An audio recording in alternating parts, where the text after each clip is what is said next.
Welcome to YoYo TV. ఫిరాయింపు ఎమ్మెల్యేల పరిస్థితి ముందు నుయ్యి వెనక గొయ్యి అన్న చందంగా తయారైంది. సీఎం రేవంత్ రెడ్డి మాటలు నమ్మిన వారిని ఆయన నట్టేట ముంచారు. లోక్సభ ఎన్నికల ఫలితాల తర్వాత బీఆర్ఎస్ పార్టీ అనేది కనిపించదని బీరాలు పలికిన ముఖ్యమంత్రి యూటర్న్ తీసుకున్నారు. పీఎస్సీలో 3 పదవులకు ప్రతిపక్ష బీఆర్ఎస్ తరపున హరీష్ రావు, ప్రశాంత్ రెడ్డి, గంగుల కమలాకర్లు నామినేషన్ వేశారు. బీఆర్ఎస్ కు ఉన్న 38 మంది ఎమ్మెల్యేల సంఖ్యాబలం దృష్ట్యా 3 పదవులు వచ్చే అవకాశం ఉన్నది. ఈ ముగ్గురులో ఎవరికి పీఎస్సీ చైర్మన్ ఇవ్వాలన్నది పార్టీ నిర్ణయం మేరకు స్పీకర్ ఎంపిక చేయాలి. వీరు ముగ్గురు కాకుండా 4వ వ్యక్తి నామినేషన్ వేస్తే ఓటింగ్ నిర్వహించాలి. కానీ బీఆర్ఎస్ తరపున నామినేషనే వేయని అరకపూడి గాంధీకి అధికార పార్టీ పీఎస్సీ చైర్మన్ కట్టబెట్టింది.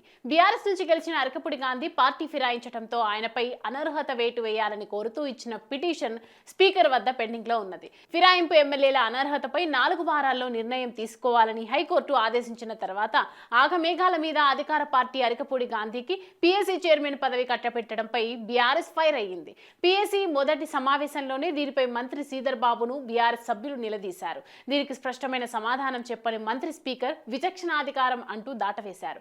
ఫిరాయింపు ఎమ్మెల్యేలపై హైకోర్టు ఆదేశాల నేపథ్యంలోనే సీఎం మంత్రులు ప్లేటు ఫిరాయించినట్లు కనబడుతుంది. విపక్షానికే పీఎస్సీ చైర్మన్ పదవి ఇచ్చామని సీఎం రేవంత్, అరకపొడి కౌశిక్ రెడ్డిల సవాళ్లపై స్పందించిన శాసనసభ వ్యవహారాల మంత్రి శ్రీధర్ బాబు విపక్ష ఎమ్మెల్యేల గొడవతో మాకేమీ సంబంధమని వ్యాఖ్యానించారు.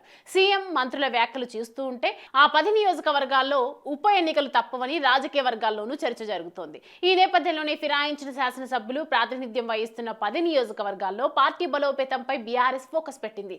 ఆయా నియోజకవర్గాల్లో ఉన్న నేతలను, శ్రేణులను సమన్వయం చేసుకొని పార్టీని పటిష్టం చేయడానికి కార్యాచరణ సిద్ధం చేసుకుంటుంది. ఫిరాయింపు ఎమ్మెల్యేల నియోజకవర్గాల్లో ఉప ఎన్నికలు తప్పవని భావిస్తున్న బీఆర్ఎస్ ఆ దిశగా నేతలు సన్నద్ధం చేస్తుంది. ఈ మేరకు ప్రణాళికను కూడా రూపొందించనుంది. 10 నియోజకవర్గాల నేతలతో బీఆర్ఎస్ వర్కింగ్ ప్రెసిడెంట్ కేటీఆర్ విడివిడిగా భేటీ కానున్నారు.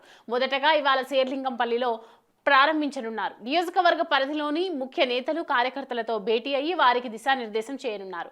పార్టీ తరపున కార్యక్రమాలు, ఉప ఎన్నిక సన్నద్ధత తదితర అంశాలను వారికి వివరించనున్నారు. అనంతరం మిగిలిన నియోజకవర్గాల ముఖ్య నేతలతోనూ కేటీఆర్ సమావేశం కానున్నారు. 10 నియోజకవర్గాల్లో ఉప ఎన్నికలతో పాటు స్థానిక సంస్థల ఎన్నికలకు సిద్ధం చేసే పనిలో గులాబీ పార్టీ ఉంది. ఇటీవల అసెంబ్లీ ఎన్నికల్లో బీఆర్ఎస్ పార్టీ గుర్తుపై గెలిచిన 10 మంది ఎమ్మెల్యేలు పార్టీని వీడారు. లోక్సభ ఎన్నికలకు ముందు వివిధ సందర్భాల్లో పార్టీకి గుడ్ బై చెప్పారు. వారిపై అసెంబ్లీ స్పీకర్ వద్ద బీఆర్ఎస్ పిటిషన్లను దాఖలు చేసింది.